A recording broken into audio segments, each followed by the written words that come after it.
हम मीनू झा गोर लगै छी समस्त मिथिलावासी के एकटा सामाक गीत लऽ कऽ उपस्थित छी। सब गोटे के सामाक बहुत बहुत शुभकामना। धन्यवाद। जय मिथिला, जय मैथिली। गे माई वृंदावन में किशन कन्हैया, गोपी संग रास रचाए।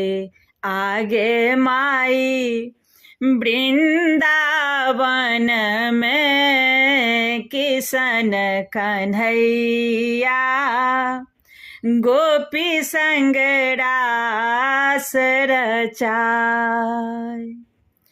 गोपी संग रास रचाई गे माई, गोपी संग रास रचाई।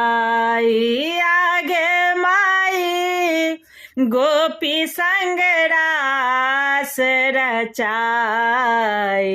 गे माई वृंदावन में किशन कन्हैया, गोपी संग रास रचाए।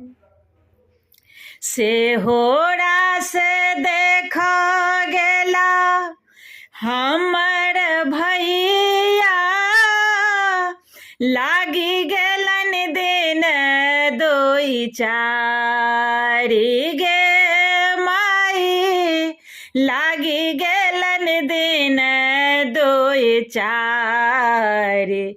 आगे माए कोनटा बैसल बहिन बाट निहारथी,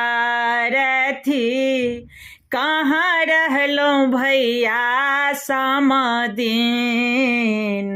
आगे माई कोनटा बैसल बहिन बाट निहारथी,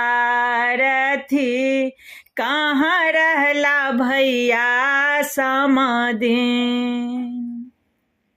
सब सखी के एलखिन भैया, मोर भैया केहन कठोर।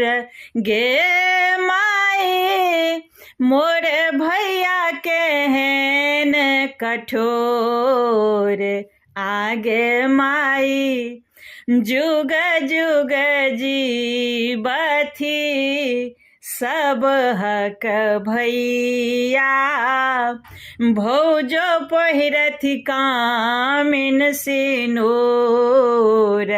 आगे माई जुगे जुगे जीवथी, सब हक भैया, भौजो पहिरथी कामिन सिनूर।